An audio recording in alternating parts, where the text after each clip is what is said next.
নমস্কার বন্ধুরা, কেমন আছেন সবাই? আমার বাড়ির গল্পগাথাতে আপনাদের স্বাগত জানাই। আজকে একটু নতুন ধরনের ভিডিও করছি। এটা আমাদের ঠাকুর ঘর, নতুন তৈরি হচ্ছে, এখনও সম্পূর্ণ তৈরি হয়নি। আগে ঠাকুর ঘরটা যেটা ওটা মাটির ছিল, এখন এইটা পাকার বানানো হচ্ছে। এখনও ঠাকুর নিয়ে যাওয়া হয়নি, যেখানে ঠাকুর থাকে সেখানটাও নিয়ে যাচ্ছি আপনাদেরকে দেখাতে। ওখানে বাপি পুজো করছে, আজকে দশহারা তো দশহারাতে বাপি ঠাকুর ঘরে গেছে পুজো করতে। তো আমার কাকারা যারা আরও গেছে মানে অন্যান্য জায়গায় পুজো করতে, আমার কাকারাও মানে পূজারি ব্রাহ্মণ আর কি, তো সব জায়গায় পুজো টুজোও করে। তো একমাত্র আমার বাপি মানে আমার জেঠু তো পুজো কোথাও করতো না, তো বাপি তো বাইরেই থাকতো, তো সেই হিসাবেই পুজো করতো না। তো বাপি আজকে এই মন্দিরে পুজো করছে, যেহেতু কাকারা বাইরে পুজো করতে গেছে। আর দশহারা মানে অনেকেই জানেন যেটা মানে মনসা পুজো, তো মনসা ঠাকুরেরই পুজো হয়। আর আমাদের এই ঠাকুর ঘরে চারটেই নারায়ণশিলা আছে। তো এই নারায়ণশিলাকেই বাপি একটা একটা করে মানে তুলসী জল দিচ্ছে, পুজো করছে। তো মানে আমাদের একটু বাপের বাড়িটা পুজো আজা নিয়েই মানে থাকতে সবাই ভালোবাসে। আর আমার মানে কি বলবো, শ্বশুর বাড়িটা সম্পূর্ণ উল্টো, এখানে আবার মানে সেই রকম পুজো আজা হয় না। আমার বাপের বাড়িতে সব সময়তেই প্রতিদিন নিত্য সেবা দেওয়া বা নারায়ণকে জল দেওয়া এরকম হয়েই থাকে প্রতিদিন। তো কেউ না কেউ এটা করেই, নয় কাকারা নয় আমার এই বাপি, যে হোক এই নারায়ণ পুজো করেই থাকে। তো এইটা তো আপনাদের সাথে মনে হয় কখনো শেয়ার করিনি, তো আজকে এটা আপনাদের সাথে শেয়ার করলাম।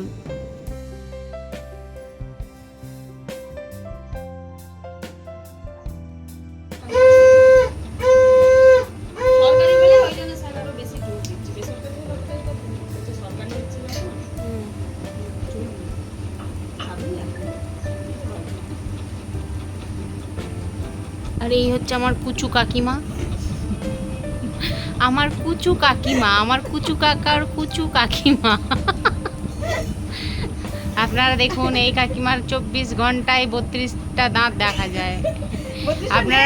আপনারা গুনতে পারবেন, নেই থাক সেটা বড় কথা নয়, কিন্তু 32টাই আপনারা দেখতে পাবেন একদম শেষ প্রান্ত পর্যন্ত।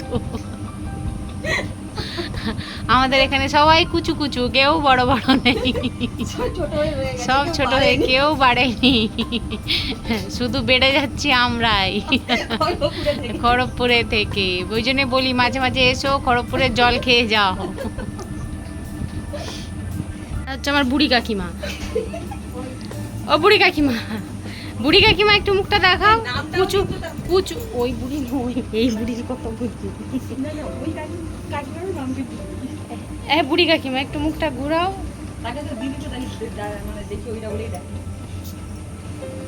বাবা এত অহংকার তুমি সুন্দর বলে?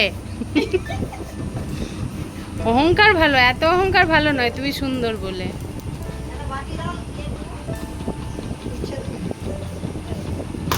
দাদা বোঁদে দিয়ে চিনি দিয়ে মিহিদানা দিয়ে পরোটা খাচ্ছে। এইটা হচ্ছে মিহিদানা, এদিকে চিনি, আবার এইদিকে বোঁদে। দাদা তুই এত মিষ্টি খেতে ভালোবাসিস? হ্যাঁ, একটু মুখটা দেখা, তোকে সবাই বলে মিঠুন চক্রবর্তী, একটু মুখটা দেখা। তোর নাকটাই দেখা যাচ্ছে, বড়ি নাকটা একটু দেখা, আরেকটু আরেকটু দরকার, এটা তো বেশি করে করা দরকার। বৌদি বেজে যাচ্ছে, তোকে দিয়ে যাচ্ছে। আল্লাহ, দাঁড়া ভিডিওটা বন্ধ করুন।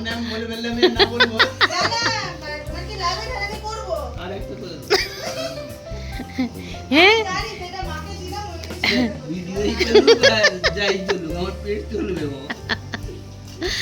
বাবা,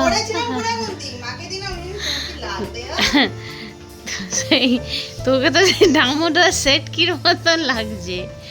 এদিকে বৌদি ভেজেই যাচ্ছে, তুই খেয়েই যাচ্ছিস।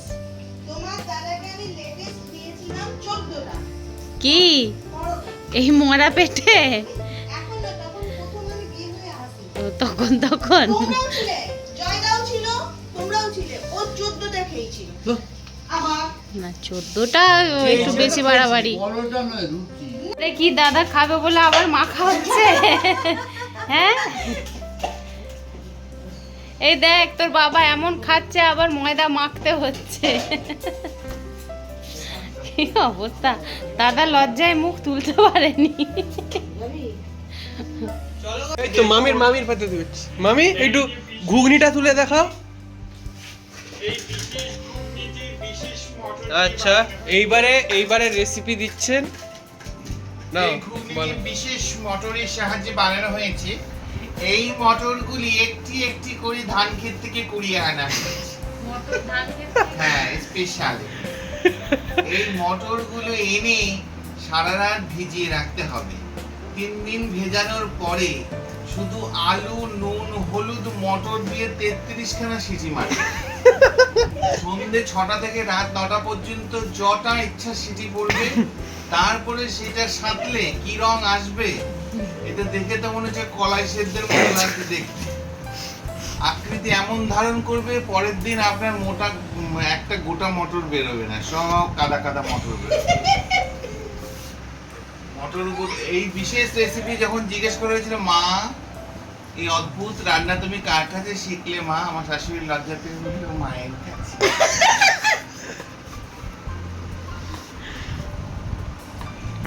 আর কিছু? মা এখনো প্রাণে বেঁচে 20টা বছর মা এই রান্না খেয়ে পার করে দিলাম, 20টা ষষ্ঠী, তবু আমার শাশুড়ির বিকার নেই গো, এতটুকু রান্না শিখলো না। আর ওই ভয়ে আমার কাছেও গেল না, বলে ওরে বাবা এর বাড়িতে গেলে তো। আর মাঝে মাঝে আমি বলেই দিয়েছি, যখন মাথা গরম হয়ে যাবে আমি একটা পাঞ্চিং ব্যাগ খড়গপুরে গিয়ে কিনবো, দিয়ে নাম লিখবো আমার শাশুড়ি মায়ের। যদিও অন্যায়, শাশুড়ি মায়ের নাম নেওয়া উচিত নয়, তো আমি আর পারবো না। নয় এই তো থোকরা পেঁকিয়ে রেখে দেবো। আর আজকে আমাদের বিদায় নেওয়ার দিন, আমরা আজকে খড়গপুর চলে যাচ্ছি। তো মা এটা আনন্দে না দুঃখে জানি না, নিজের বাগানের 2-1টা ফুল তুলে জামাইকে বুকের মতন বানিয়ে সে জামাইকে দিচ্ছে। আর এইখানে বসে বসে আমরা অপেক্ষা করছি গাড়ির, কারণ গাড়ি বুক করা হয়েছিল, বলা হয়েছিল ওই 7টার দিকে আসতে। তো সে 8:30 বেজে গেল, এখনও তার পাত্তা নেই। তো বিরক্তও লাগছে, আমরা সবাই রেডি হয়ে বসে আছি। তো মা সত্যি এটা কেন করলো বুঝতে পারলাম না, খুশিতে করলো না দুঃখে করলো। আর আমরা এই চলে এসেছিলাম প্রায় খড়গপুরের কাছাকাছি, ঠিক জায়গাটা এই মুহূর্তে মনে পড়ছে না কোনখানটাতে। তো ওইখানে আমরা একটু মানে চপ মুড়ি টুড়ি খেয়ে নিচ্ছিলাম, কারণ ঘরে গিয়ে কি খাবো না খাবো প্রচুর ঝামেলা থাকে। তো একটু খাওয়া দাওয়া করে নিচ্ছি, নিয়ে আবার আমরা দেব রওনা।